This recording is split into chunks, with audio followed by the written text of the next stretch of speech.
قال النبي صلى الله عليه وسلم من كانت نيته الآخرة جمع الله شمله وجعل غناه في قلبه وأتته الدنيا راغمة ومن كانت نيته الدنيا فرق الله عليه أمره وجعل فقره بين عينيه ولم يأته من الدنيا إلا ما كتب له. وقال النبي صلى الله عليه وسلم, dan telah bersabda Nabi besar kita Nabi Muhammad sallallahu alaihi wasallam, man kanat niyatuhul akhirah, barang siapa yang niat hidupnya untuk akhirat, barang siapa yang niat hidupnya untuk akhirat, jadi kehidupan dia diniatkan untuk akhirat, kehidupan dia diniatkan untuk ibadah kepada Allah Subhanahu wa ta'ala. Dia tinggal di dunia dia semata-mata untuk meraih akhirat. Makannya dia, minumnya dia, ya, ibadahnya dia, semuanya kehidupan dia di atas muka bumi ini semua diniatkan untuk akhirat, untuk menuju kepada akhirat Allah Subhanahu wa ta'ala. Jama'allahu syamlahu, maka Allah Subhanahu wa ta'ala akan bereskan segala kebutuhannya, ya. Wa ja'ala ghinahu fi qalbihi, dan Allah Subhanahu wa ta'ala akan jadikan kekayaan di dalam hatinya. Wa atathu dunya ragimatan, dan dunia akan datang tunduk kepadanya. Jadi barang siapa yang hidupnya diniatkan untuk ibadah, ya, kerjanya diniatkan untuk ibadah, usahanya diniatin untuk ibadah, ya, pokoknya semua aktivitas dunia dia semuanya diniatkan untuk ibadah kepada Allah Subhanahu wa ta'ala. Sekalipun yang mubah itu diniatkan untuk ibadah kepada Allah Subhanahu wa ta'ala, ya, maka menjadi nilai ibadah di sisi Allah.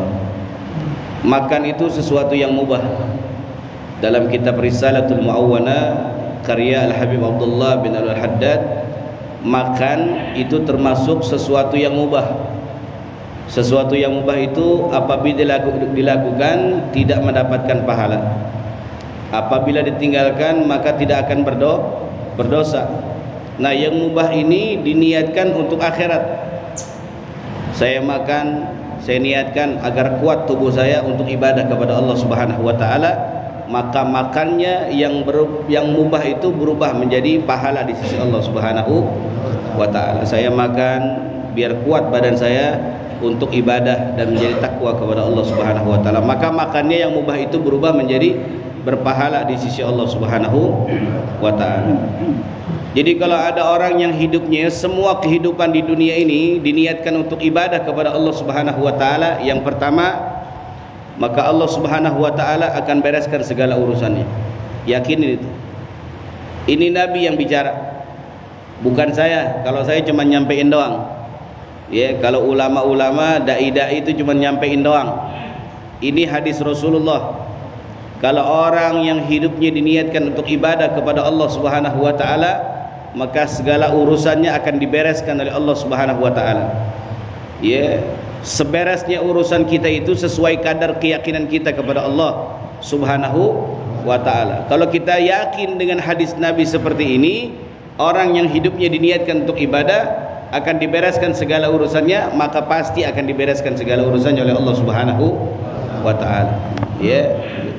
Jadi kalau orang niat hidupnya untuk ibadah kepada Allah, makannya untuk ibadah, mandinya untuk ibadah, pakaiannya untuk ibadah, kerjanya untuk ibadah, dagangnya untuk ibadah, semua diniatin untuk akhirat, maka akan dibereskan segala urusan oleh Allah Subhanahu wa ta'ala. Wa ja'ala ginahu fi qalbihi, maka Allah Subhanahu wa ta'ala akan menjadikan kekayaan di dalam hatinya. Enggak bakal pernah merasa dirinya kurang. Kalau orang hidupnya diniati untuk ibadah kepada Allah Subhanahu wa ta'ala, maka Allah akan berikan kekayaan di hatinya. Artinya apa kekayaan di hatinya?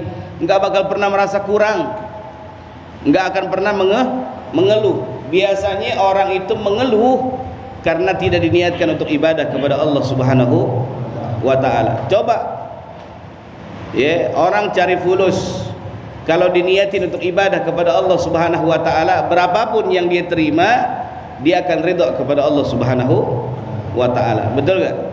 Ya, tapi kalau orang yang mencari nafkah, baik itu dagang maupun kerja, enggak diniatkan untuk ibadah kepada Allah Subhanahu wa ta'ala, andai kata yang dia inginkan enggak dapat, biasanya dia enggak ridha. Akhirnya apa? Mengeluh. Begitu. Ya, maka apapun kalau kita niatin untuk ibadah kepada Allah, maka Allah akan berikan kekayaan di hati kita. Ya, akan merasakan diri kita ini cukup. Apalagi sih, udah cukup yang dikasih sama Allah. Sesusah-susahnya kita, ada gak yang kelaparan di antara kita? Enggak punya duitnya kita, ada gak anak istri kita yang kelaparan? Hah? Ada gak di sini kira-kira? Enggak ada. Ada gitu, Ustadz, saya kelaparan, saya bantu ente. Benar.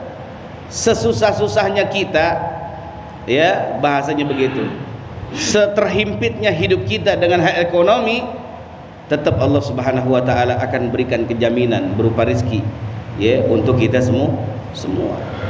Ya, begitu. Maka banyak di antara umat Nabi yang takut, ya, kalau hidupnya itu enggak diniatin untuk akhirat, maka akan terus di dalam hatinya itu akan terbius dengan bisikan-bisikan setan. Akhirnya takut nggak jadi orang kaya, takut nggak kebeli rumah, takut nggak kebeli mobil, takut nggak punya tabungan, takut kalau saya nggak punya ini nanti jadi bahan omongan orang lain punya, masa saya nggak punya, atau begitu tuh.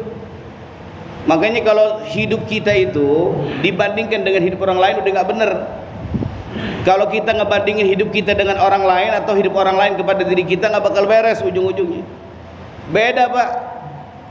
Ini orang di dunia, taruhlah 1 triliun beda-beda rizkinya, sudah dikismah, dibagi-bagi oleh Allah Subhanahu wa ta'ala. Nggak bakal pernah sama, sampai pala kita botak sekalipun, sampai nanti ini dunia dihancurkan, saya sama Ustadz Hasbi nggak bakal pernah sama rezekinya, dan nggak bakal pernah bisa disamakan, saudara. Kenapa? Udah kismah, udah pemberian dari Allah. Ustadz Hasbi nggak bisa kayak saya, dan saya pun nggak bisa kayak Ustadz Hasbi dalam hal rezeki. Apalagi kita dengan orang lain, dengan tetangga, dengan orang jauh. Maka jangan pernah kita menyamakan rezeki kita sama orang lain. Dia mau enak, nggak ibadah, nggak sholat, nggak ngaji, nggak duduk di majelis, kayaknya luar biasa. Hati-hati, saudara, jangan kayak begitu. Terkadang siksa Allah Subhanahu wa ta'ala itu bukan cuma sekedar musibah. Terkadang siksa yang diberikan oleh Allah Subhanahu wa ta'ala kepada hambanya bukan cuma sifatnya yang duka. Hati-hati, ada juga sifatnya siksa Allah Subhanahu wa ta'ala yang berupa kenikmatan. Apa itu? Itu namanya istidraj. Makin dia enggak ibadah, makin bertambah dia punya harta. Makin dia enggak ibadah, makin beli lagi rumah. Makin dia enggak ibadah, makin sehat. Firaun, nggak ada sejarahnya Fir'aun itu pilek sepanjang hidupnya, saudara. Jangankan sampai dirawat di ICU, bahasanya pilek aja nggak doyan sama Fir'aun. Akhirnya Fir'aun sombong, Pak. Apakah Fir'aun taat kepada Allah? Enggak. Ya kan begitu. Malah dia berkhianat kepada Allah, mengaku dirinya sebagai itu Tuhan. Fir'aun itu jangankan sakit perut, Pak, flu aja nggak pernah. Gagah dia. Dari mulai orok sampai tua bangkanya, Fir'aun itu gagah, Pak. Ya, flu aja nggak mau nempel ke badannya. Hebat gak? Nggak ibadah, khianat kepada Allah, mengaku dirinya Tuhan, hartanya banyak, sakit aja nggak pernah. Siapa? Fir'aun. Nggak usah bingung ente sama orang yang nggak ibadah terus rezekinya melambung tinggi, nggak usah. Makanya saya bilang jangan pernah kita banding-bandingkan hidup kita dengan orang lain. Jangan pernah banding-bandingkan nasib kita dengan nasib orang lain. Nggak bakal ketemu sampai kita punya rambut ini botak, nggak bakal pernah ketemu. Itu dia kismah pemberian dari Allah Subhanahu wa taala. Beda-beda, Saudara. Ya, beda-beda begitu, ya. Jadi begitu. Ya, Allah akan berikan kekayaan di hati kita, di hati orang-orang yang hidupnya itu diniatkan untuk ibadah kepada Allah Subhanahu wa taala. Buat apa lagi sih, Pak? Kemarin tuh dai muda Ustadz Amer, anaknya almarhum Kiai Haji Arifin Ilham, nikah baru 6 bulan, usia baru 20 tahun, udah meninggal, Pak. Nggak ada yang tahu umur. Jangan ngerasa diri kita besok bakal jumpa nih kehidupan lagi. Ngapain, udah dia niatin ibadah. Duduk kita niatin buat ibadah, duduknya kita aja niatin buat ibadah. Kalau ada senggang waktu ucapin Allah, Allah, Allah, Allah, la ilaha illallah, la ilaha illallah. Fa idza faragta fansab. Kalau kosong isi. Duduknya kita, berdirinya kita, jalannya kita, kerjanya kita, dagangnya kita, ya, usahanya kita, semua diniatin untuk ibadah kepada Allah Subhanahu wa taala, maka Allah akan berikan kekayaan di dalam hatinya, kecukupan. Dia nggak bakal tergoda orang kayak begini sama bisikan setan. Kalau setan kan selalu ngebisikin. Inna syaitana, kata Allah kan begitu dalam Quran. Inna syaitana ya'idzukumul faqra wa ya'murukum bil fahsya'i wal munkar. Jadi sesungguhnya setan itu akan membisikkan kepada hati-hati orang yang beriman kepada Allah tentang kemiskinan, kefakiran. Entar fakir, entar miskin, entar khawatir, gundah gulana, akhirnya apa? Bingbang. Gundah gulana, bingbang. Apa namanya bingbang, Pak? Hah? Enggak tenang hidupnya, ya.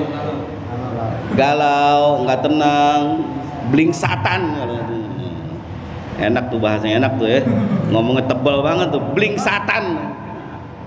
Blingsatan nggak pukul lagu, itu lagi kemakan sama bisikan setan. Tapi kalau inna sholati wa nusuki wa mahyaya wa mamati lillahi, setan kabur.